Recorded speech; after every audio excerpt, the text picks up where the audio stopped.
کہتا ہے، کائنات کا رسول کہتا ہے، ساری امت کا ربیب کہتا ہے، 6 میل تک چلنے والے صحابی سن، تو نے 3 ماہ کی پیدائش کے وقت کی ایک دل کا بھی احسان نہیں چکایا ہے۔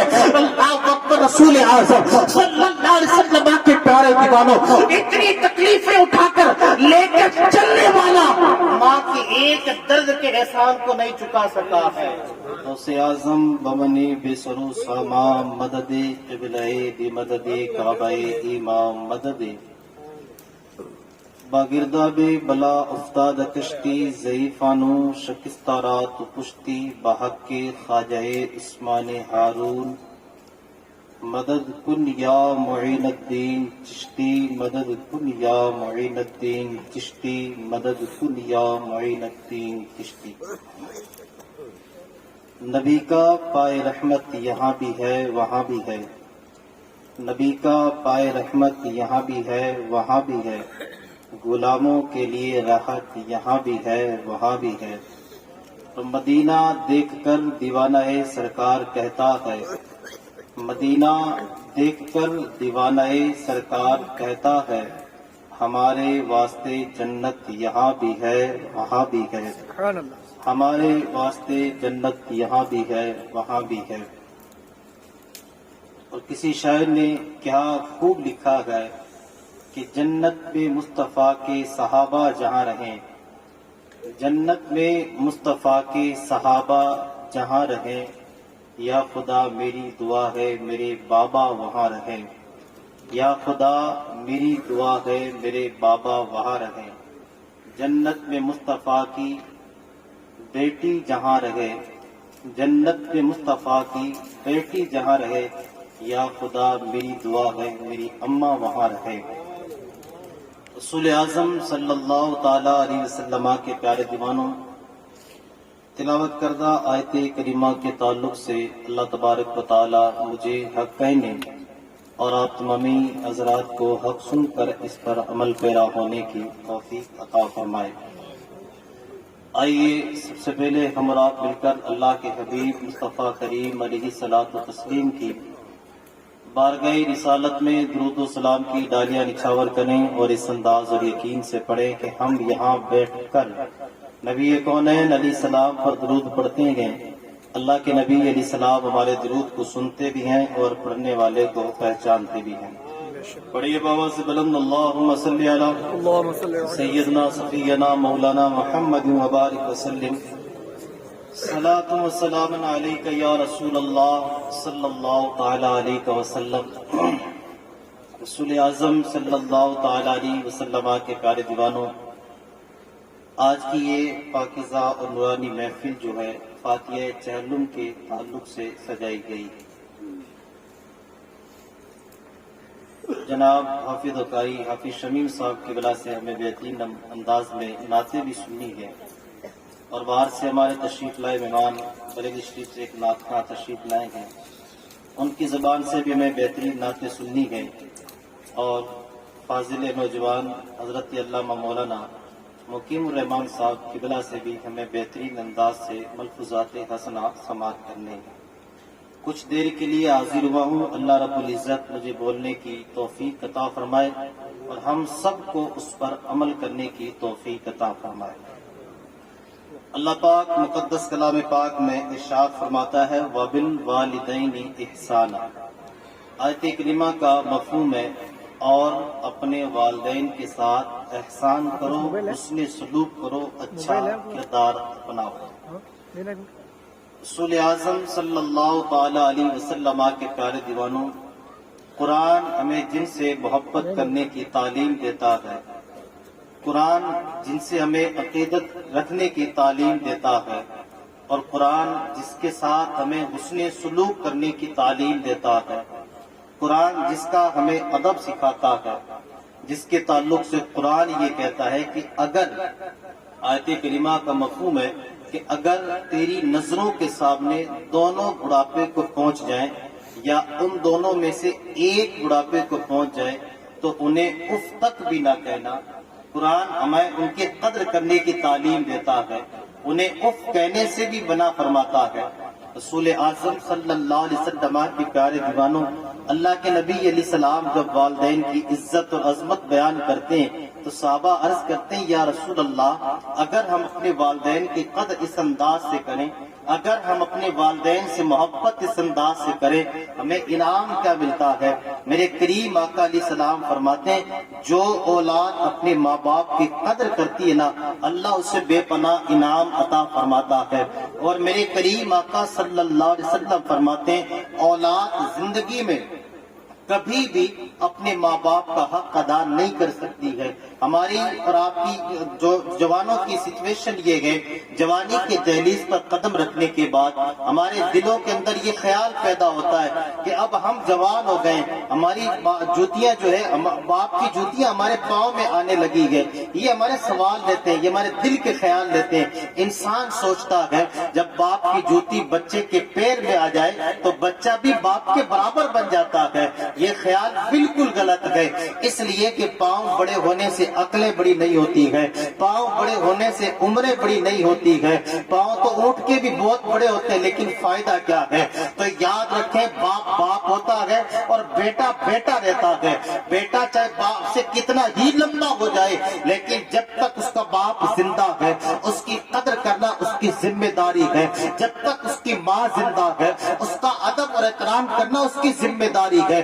ایک اولاد اپنے ماں باپ کا احسان نہیں چکا سکتی، ایک اولاد اپنے ماں باپ کے احسان کو پورا نہیں کر سکتی ہے۔ آپ اندازہ تو لگائیں ایک باپ کی ایک اولاد جو ہے اپنے باپ کے احسان کو پورا کیسے نہیں کر سکتی؟ اللہ کے رسول علیہ الصلوۃ والتسلیم کی صحابی کی حدیث پاک، اللہ کے رسول علیہ السلام کی بارگاہ میں ایک صحابی آ کر عرض کرتے یا رسول اللہ صلی اللہ تعالی علیہ وسلم، میرے کریم آقا سے کہتے یا رسول اللہ میں نے اپنی ماں کو کندھوں پر اٹھا کر گرم پتھروں پر جو ہے 6 میل لے کر چلا ہوں۔ میرے کریم آقا علیہ السلام نے اس صحابی سے پوچھا پتھر کتنے گرم تھے؟ ایک صحابی عرض کرتے یا رسول اللہ پتھر اتنے گرم تھے اگر ان پتھروں کے اوپر کچا گوشت رکھ دیا جائے تو یا رسول اللہ وہ گوشت جو ہے اس پتھر پر سک جائے گا، پک جائے گا۔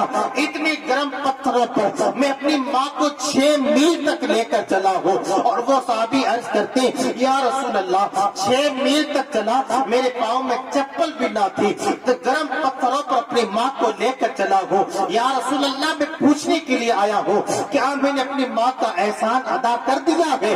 رسول اعظم صلی اللہ علیہ وسلم کے پیارے دیوانوں، ایک دوائی کی شیشی لا کر دینے والا جوان اپنی ماں سے کہتا ہے مجھے بار بار پریشان کرتی ہے، ایک بار میں اپنے کام بتا دیا کر، ماں تجھے 10 مرتبہ کوئی کام دے۔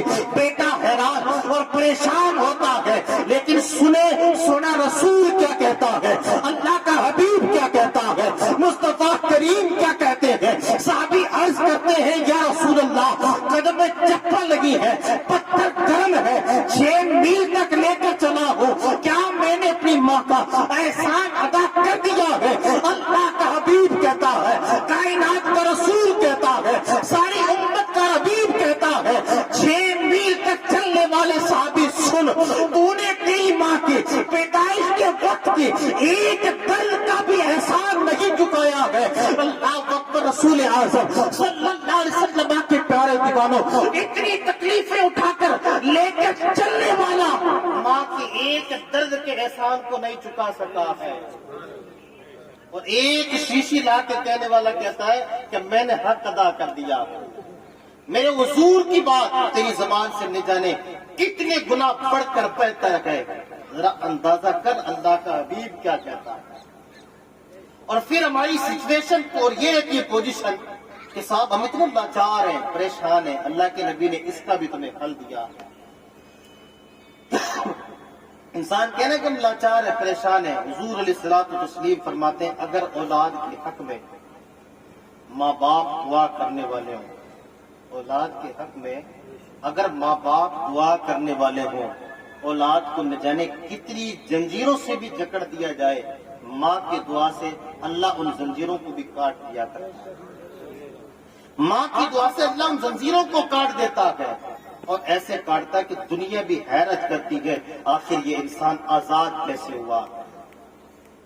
حضرت عبد الرحمان بن عوف کہتے ہیں کہ میرے والد نے بیان فرمایا، ایک بوڑھی عورت جناب حضرت ابو مخلد کی بارگاہ میں حاضر ہوئی اور آ کر کہتی ہے کہ میرا ایک جوان بیٹا جس کو رومیوں نے قید کر لیا، میرا ایک بیٹا ہے جو رومیوں کے قید خانے میں بند ہے، میں آپ کی بارگاہ میں ایک التجا لے کر آئی ہوں، میرے بیٹے کو آزاد کروا دیں، اس لیے کہ میرا سہارا وہی بیٹا ہے، چھوٹا سا ایک کٹیا ہے جس میں اپنی زندگی بسر کرتی ہوں، میرا بیٹا اگر میری نظروں کے سامنے لگے تو میری زندگی آسانی سے گزر سکتی ہے، اگر میرا بیٹا نظروں سے اوجھل ہو جائے تو میری گھبراہٹ اتنی بڑھ جاتی ہے کہ مجھے راتوں رات نیند نہیں آتی ہے۔ وہ بوڑھی عورت جا کر وہاں جناب حضرت ابو مخلد کی بارگاہ میں اپنی شکوے پیش کرتی ہے، رومیوں سے میرے بیٹے کو آزاد کروا دیں۔ مسلمان سوچ، اگر ماں کی نظروں سے بیٹا اوجھل ہو جائے، ماں بے چین اور بے قرار ہو جایا کرتی ہے، نظروں کے سامنے اولاد نہ رہے ماں پریشان ہو جایا کرتی ہے، اور ایک اولاد ماں نے اگر کچھ کہہ دیا اس کے جملوں سے یہ پریشان ہو جاتا ہے۔ ماں تجھے نہ دیکھ کر بے سکون ہے، بیٹا دیکھ کر بھی ماں کو بے سکون ہے۔ حالات اتنے بدل چکے ہیں، جن نظروں سے اللہ کے حبیب علیہ الصلوۃ والتسلیم کی باتیں یہ تعلیم دیتی ہیں، جن کو دیکھنے کے بعد نظروں کو ٹھنڈک ملا کرتی ہے، آج وہی اولاد انہیں دیکھ کر اپنی آنکھوں میں غصہ دکھایا کرتی ہے۔ ہماری زبانیں اتنی سخت ہو چکی ہے، اپنے ماں باپ کی قدر کرنے کے لیے قدم نہیں بڑھتی۔ اس عورت نے جب ان کے پاس آ کر کہا کہ میرے بیٹے کو رومیوں نے قید کر لیا، آپ اسے کسی طرح سے آزاد کروا دیں، وہ جناب حضرت ابو مخلد کہتے ہیں کہ ماں آپ گھر تشریف لے کر جائیں، میں انشاءاللہ آپ کے بیٹے کے آزادی کے لیے کچھ کام کرتا ہوں۔ ان کی اس بڑی ماں جو ہے وہاں شکوہ کر کے وہاں سے پلٹی، اپنے گھر کی طرف گئی، اور یہ بزرگ جو ہے سر کو نیچے جھکا کر اپنے ہونٹوں کو جنبش دے کر اللہ سے دعا کر رکھے، اور وہ ماں چلتے چلتے اپنے بیٹے کے لیے دعا کر رہی ہے، اللہ تو میرے بیٹے کو ان قید خانے سے آزاد فرما۔ ماں کے گھر پہنچنے کے کچھ ہی دنوں کے بعد اس کا بیٹا اس کے دروازے پر آ کر کھڑا ہوتا ہے۔ ماں نے اپنے بیٹے کو دیکھا، دل کو تسلی ملی، سکون ملا، ان آنکھوں سے دیکھ کر اپنے بیٹے سے کہا کہ بیٹا تم آ گئے؟ ماں سے بیٹے نے کہا کہ جی ہاں میں آ گیا۔ ماں نے اپنے بیٹے کو اندر بلایا، اندر جانے کے بعد ماں نے کہا کہ بیٹا پہلے چل اس اللہ کے بزرگ کی بارگاہ میں جس نے تیری آزادی کے لیے دعا کروائی اور رومیوں کے قید خانے سے تجھے جس نے آزاد کیا، پہلے اس کی بارگاہ میں تھا۔ اب یہ اپنی ماں جو اپنے بیٹے کو لے کر جناب حضرت ابو مخلد کی بارگاہ میں پہنچی، وہاں جانے کے بعد جب حاضری ہوئی تو اس بیٹے نے کہا کہ میں جب ان کے قید خانے میں تھا تو میرے ساتھ بہت برا کیا جاتا تھا۔ اس اللہ کے محبوب بندے نے کہا کہ بتاؤ تمہارے ساتھ اس قید خانے میں کیا ہوتا تھا؟ تو وہ بزرگ کی بارگاہ میں کہتے ہیں کہ ہم جب قید خانے میں رہتے ہمارے ہاتھوں سے جو جنزیریں تھی وہ نکال دی جاتی، ہمارے پیر بھی کھول دیے جاتے، لیکن ہمیں قید خانے سے نکال کر باغوں کی طرف جب کام کرنے کے لیے لے جایا جاتا تھا، ہمارے پاؤں بھی باندھے جاتے، ہاتھ بھی باندھ دیے جاتے، اس لیے کہ یہ آزاد ہو کر یہاں سے بھاگ نہ جائے، اس لیے کہ یہ آزاد ہو کر یہاں سے نکل نہ جائے، ہمیں باندھ کر وہاں تک لے جایا جاتا تھا اور وہاں پھر ہمیں کھول دیا جاتا، باغوں میں ہم سے کام کروایا جاتا، کہیں پیڑ کٹوائے جاتے، کہیں پیڑوں کو پانی دیا جاتا، کہیں کیا تو صفائی کروائی جاتی، کہیں کیا ہوتا تھا، رومیوں کے قید خانے میں ہم سے صفائیاں کروائی جاتی تھی اور ہم لوگ وہاں صفائی کرتے رہتے تھے۔ وہ بندہ کہتا ہے ایک مرتبہ میری زندگی میں ایک ایسا واقعہ پیش آیا کہ ہم صفائی کر کے اس باغات سے واپس قید خانے کی طرف پلٹ رہے تھے، میرے ہاتھوں میں زنجیر بندھی ہے، میرے قدموں میں زنجیر بندھی ہے، اللہ اکبر میں کیا دیکھتا ہوں، چلتے چلتے میرے ہاتھوں کی زنجیر کٹ کے نیچے گرتی ہے اور تھوڑی ہی دیر کے بعد میرے قدم کی زنجیر بھی کٹ کر گر جاتی ہے۔ بڑے بڑے افسروں نے مجھے دیکھا تو کہا کہ یہ بھاگنے کی کوشش کر رہا ہے، بڑے بڑے افسروں نے مجھے دیکھا تو کہا کہ یہ بھاگنے کی پلاننگ کر رہا ہے۔ افسروں نے مجھے پکڑا اور سب سے بڑے افسر کے پاس لے کر گئے اور جا کر کہتے ہیں دیکھو اس نے زنجیر کاٹ لی ہے، ہاتھوں سے بھی کاٹی ہے اور پاؤں سے بھی کاٹی ہے، یہ بھاگنے کی کوششیں کر رہا تھا۔ جوان کہتا ہے میں نے بھاگنے کی کوشش نہیں کی، میں نے بھاگنے کی جرت بھی نہیں کی، اس لیے کہ میں تو قید خانے کھانے کی طرف جا رہا تھا اور جو ہے میرے ہاتھوں سے زنجیر جو کٹ گئی ہے، پاؤں کی بھی کٹی ہے، اب سو نکال لوہار کو بلایا جائے، کٹی ہے کوئی بات نہیں، لوہار کو بلایا جائے۔ پھر وہی لوہار آیا اور آ کر لوہار سے کہا گیا جو پہلے زنجیریں باندھی تھی اس سے مضبوط زنجیروں میں سے باندھ دیا جائے۔ لوہار جو ہے لوہے کی اور مضبوط زنجیر بنا کر اس جوان کے ہاتھوں کو باندھتا ہے اور اس کے بعد اس کے قدم کو باندھ دیے جاتے ہیں۔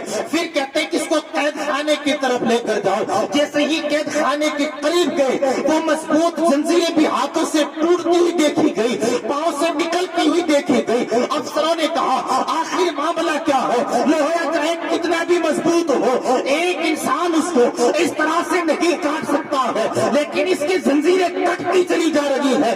کٹنے کی وجہ کیا ہے؟ یہ کٹی کیسے ہے؟ پھر اور بڑے ادھیکاری کے پاس گئے، اس نے کہا کہ ادھر لاؤ۔ قریب گیا تو پوچھا تیری زنجیریں کیسے کٹی؟ جوان کہتا ہے مجھے پتا نہیں یہ کیسے کٹی ہے۔ اب وہ افسر کہتا ہے بس اتنا بتا اس زمین پر تیری ماں زندہ ہے کہ نہیں؟ وہ کہتا ہے ہاں ہاں میری ماں الحمدللہ آج بھی زندہ ہے۔ تو اس ادھیکاری کے جملے سنے، اس افسر کے جملے سنے، وہ کہتا ہے اگر تیری ماں زندہ ہے تو آزادی کے لیے تیری ماں تیرے لیے دعائیں کر رہی ہے، اور سنو جس کی ماں جس کے لیے دعائیں کرتی ہو، ایک زنجیر کیا ہزاروں زنجیروں سے باندھا جائے اللہ اس سے بھی آزاد کر دیتا ہے۔ واہ واہ، سبحان اللہ، نعرہ تکبیر، اللہ اکبر، نعرہ رسالت، نعرہ تکبیر۔ ایک زنجیر کیا ہزاروں زنجیروں سے بھی باندھا جائے اللہ اس سے بھی آزاد کر دیتا ہے۔ جوان اپنی ماں کے قدم کو چوم اور دعا کروا۔ وہ افسر کہتا ہے بیٹا اب تو ہے ہمارے قید خانے میں رہی اس لیے کہ جس اولاد کو اللہ کے یہاں سے آزاد کر دیا ہو اب وہ رومیوں کے قید خانے میں نہیں رہ سکتا ہے، اب وہ ہمارے قید خانے میں نہیں رہ سکتا، جا ہم نے تجھے آزاد کیا۔ اب وہ کہتا ہے کہ میں اس طرح سے آزاد ہو کر آیا ہوں۔ جناب حضرت ابو مخلد کہتے ہیں کہ اللہ نے تیری ماں کی دعا قبول کی ہے اور اللہ نے تجھے آزاد کر دیا ہے، اور جس کے بعد تو یہاں آ کر پہنچا ہے۔ میرے قوم کے جوانوں اپنی ماں کو حقارت کی نظر سے دیکھنے سے پہلے یہ سمجھ لینا کہ تیرے مقدر کو پلٹنے والی تیری ماں ہے۔ اپنی ماں کو غصے کی آنکھ دکھانے سے پہلے یہ سمجھ جانا کہ تیری زندگی کی کامیابی کی دعا کرنے والی تیری ماں ہے۔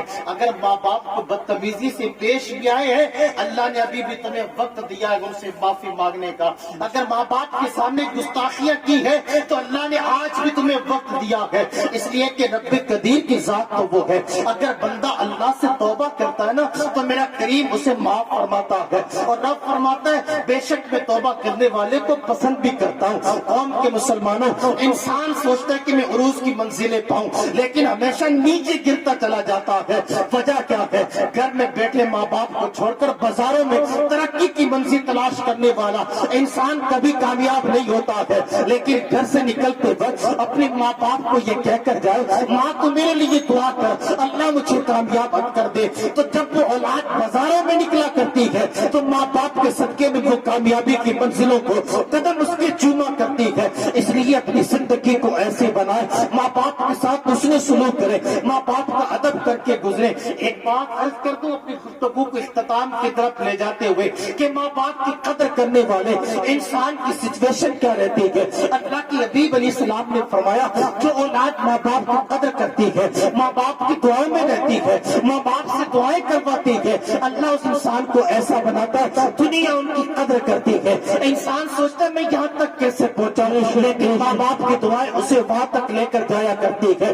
انسان سوچتا ہے میں کامیاب کیسے ہوا ہوں، اسے کامیابی کے راستے پتہ نہیں چلتے ہیں، لیکن ماں اس کی دعا کر کے کامیابی کے راستے بتایا کرتی ہے۔ چلنا بندے کا کام ہے، دعا کرنا ماں کا کام ہے، کامیابی کی طرف لے جانا یہ میرے رب قدیر کا کام ہے۔ سنیے گا جوان، دنیا میں مقدر بدلنے والا ایک ہی ذات ہے، وہ اللہ کی ہے۔ مقدر بدلنے والی ذات اللہ کی ہے، اور اگر مقدر اس رب سے عرض کر کے کوئی بدلوا سکتی ہے تو وہ ماں باپ ہے۔ ان کو یہ نہ سمجھیں کہ تمہیں اگر پال پوش کے بڑا کر دیا اتنی ذمہ داری تھی، نہیں، آج اگر وہ تمہارے باپ ہیں تو کل تم کسی کے باپ بنو۔ اور حضور علیہ الصلوۃ والتسلیم کے حدیث پاک کا مفہوم ہے تم جیسا کرو گے نا، تم جیسا تمہارے ساتھ بھی ویسا ہی کیا جائے۔ اگر آج تم اپنی ماں کو گالی دو گے نا تو کل تمہاری اولاد تمہاری بیوی کو گالی دے گی۔ اگر تم اپنے باپ کو برا بلا کہو گے کل تمہاری اولاد تمہیں برا بلا کہے۔ اس لیے حضور علیہ الصلوۃ والتسلیم کی بات پر عمل کرے۔ ایک بات عرض کر دوں، وہ بات کیا ہے؟ وہ بات یہ ہے، انسان زندگی کے اندر حج کرنے کا مطمئن نہیں رہتا نا۔ انسان چاہتا ہے کہ میں حج کر کے آؤں، ٹھیک ہے، 5 لاکھ 6 لاکھ 4 لاکھ جتنے بھی روپے لگا کر وہ حج کر کے واپس آ جاتا ہے۔ یہاں آنے کے بعد اسے لوگ حاجی تو ضرور کہتے ہیں، حاجی اس کے نام کے آگے ضرور لگ جاتا ہے، لیکن حج مقبول یہ کسی کی ذمہ داری نہیں ہوتی۔ کوئی انسان یہ نہیں کہہ سکتا کہ میرا حج جو ہے اللہ نے مقبول کر لیا۔ ایک انسان زندگی کے کئی سال تک حج کرتا رہا، اس کے تو ادھر وہ حج کر کے فری ہوتا، ادھر سے کوئی بندہ آ کر کہتا اللہ نے تیرا حج تیرے منہ پر مار دیا۔ اب آپ بتاؤ، ہم 5 لاکھ روپے لگا کر جائیں اور کوئی ہمیں آ کر کہہ دے کہ صاحب تمہارا حج قبول ہی نہیں ہوا، ٹھیک، ہماری طبیعت تو نہیں بگڑے گی، جو کہنے والا اس کی تو ضرور بگاڑ دے گا۔ 5 لاکھ لاتے ہیں تو تھا زیادہ قبول کو نہیں ہوا، پہلو ایک کو سٹوانا بھائی ان کی تو طبیعت ایسا ٹھیک کر دے، لیکن ذمہ داری نہیں ہے کہ اللہ نے حج ہمارا قبول کر لیا ہے۔ یہ ذمہ داری نہیں ہے کہ اللہ نے ہمارا حج قبول کر لیا ہے۔ اللہ نے کہا کہ حج میرا قبول کر لیا، یہ ہم کہہ نہیں سکتے، ٹھیک ہے، لیکن ایک ایسی چیز اللہ کے نبی علیہ السلام نے ہمیں دی ہے، اس میں 100% گارنٹی ہے حج مقبول کا ثواب ملے گا، 100% گارنٹی ہے۔ وہ کیا ہے؟ میرے کریم آقا علیہ السلام کے حدیث پاک کہ اللہ کے نبی فرماتے ہیں اگر کوئی انسان صبح اٹھنے کے بعد محبت کی نگاہ سے اپنے ماں باپ کے چہرے کی زیارت کرتا ہے اللہ اسے مقبول حج کا ثواب عطا کرتا ہے۔ جانا نہیں ہے، سفر نہیں کرنا، خرچ نہیں لگانے، پیسے نہیں دینے، حضور فرماتے محبت کی نگاہ سے اپنے ماں باپ کو دیکھو اللہ حج مقبول کا ثواب عطا کرتا ہے۔ بے شک بے شک۔ تو مسلمانوں اپنے ماں باپ کی قدر کریں۔